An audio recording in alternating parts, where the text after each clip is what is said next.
Good morning, everybody.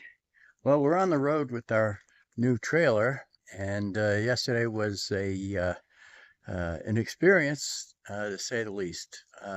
First of all, we were traveling up and down through a lot of mountains and with heavy winds. And it's still a little breezy today, but not like what it was yesterday. I mean, we're talking really heavy winds, um, but it handled okay. I could feel the wind pulling on it. Uh, but it created an issue when we got here. Okay. Number one issue when we pulled in, this is a KOA journey in Holbrook, and I have points because I'm a KOA member, and I had $25 worth of points, and the girl didn't want to to use them. And I'm like, what the hell? No, I want to use them. She said, why don't you just use it on your next stop at a KOA? No, I want to use them now because I don't know if I'm going to stay at another KOA, because it does get kind of expensive staying at a bunch of KOAs. So, but with the $25 in points on my KOA card, it makes this stop a lot more worth it. So she finally allowed me to use my points. That should not have been an issue. She quick ran my card on the full amount, and then I said, no, no, no, I want my KOA points. So she had to refund the $25 back in savings that I would have had. So number one issue when I pulled into this park. So I was not a happy camper to start with. Trying to get this to this is not the prettiest park either, let me tell you. There's I-40 right there. We're going to hop back on there. The Lippert control system, which I had on the other trailer, was no issues as far as getting this, hit auto level and it would level out. This has a new feature. It's called frame twist. And if it thinks the frame is going to get twisted, it relieves the pressure. When I turned this on, it would not auto level at all because we were really strong winds shaking the trailer. And I had to do some research on it to figure out what was going on. But it jacked the front of this way up. I mean, it was like, you got to be kidding me. So I had to go into manual mode. And if you do that, let me just go like this. I don't know if you can see this stuff.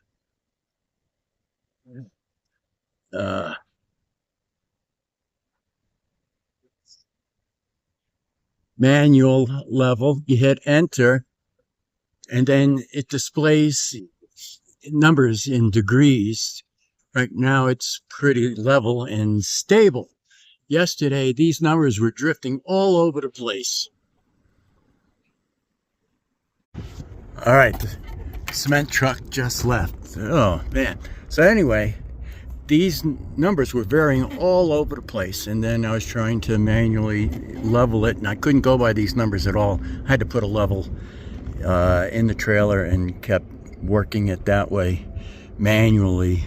Now the numbers are nice and stable, but they were all over the place. As I was moving it up and down trying to level this thing, it kept saying frame twist, and it would just momentarily try and counter what I was doing.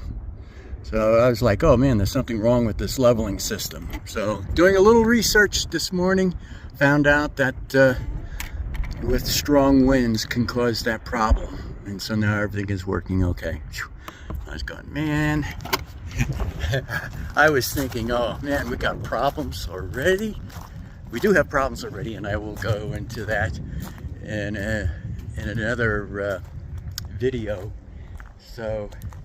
So this morning we get up. It was cold here. We're up in, like I said, Holbrook, Arizona, and we're about 6,000 foot elevation, and it got cold last night. So we woke up this morning, it was 51 degrees in the trailer, and we had such a wonderful walkthrough when we bought this thing. Like, not. We couldn't find the thermostat for the furnace. I'm going, you gotta be kidding, there's no furnace thermostat. I'm going, You know, I look at the cluster where everything else is. Here, let me show you. So here is the main cluster of stuff, you know, for the tanks and working the slide outs and that, lights as well. And then here, kitchen lights on a dimmer. This is for the hot water, which works great, by the way. And then this is for the air conditioner that's in the kitchen and the living area. But you notice there's no other thermostat for like the furnace. We have heat vents, but I was like, you kidding? They forgot to put thermostat for the furnace? I thought maybe they forgot to put a furnace in altogether. But I went outside and I saw there is a furnace. Turns out in the bedroom, tucked away in the corner, is a thermostat that runs the front half of the AC units. There's a AC unit. This is ducted and it goes all the way up into the front closet. Up there, here's the bathroom. But there's the thermostat.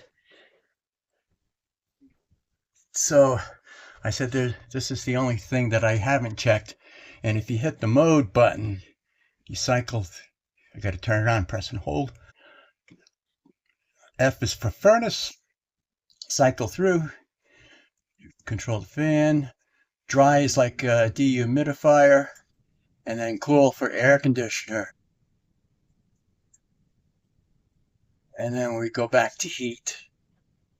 So crazy. I was like, you got to be kidding me. I can't find this. This is I don't think I would put a thermostat here for the furnace, but I would put it in the main living area.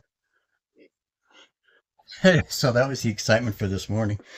Anyway, so we're getting ready to leave and get to our next destination. So we're heading off to Albuquerque, New Mexico. That will be our next stop.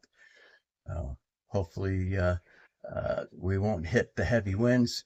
I mean, we were all the way down to 6 miles and six miles to the gallon with those strong winds and going up and down the mountains.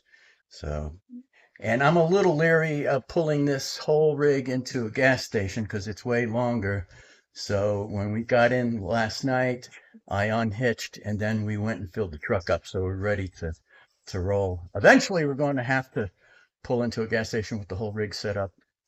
Actually, probably later today because we're driving more miles than what the tank is going to deliver. So I'm dreading that.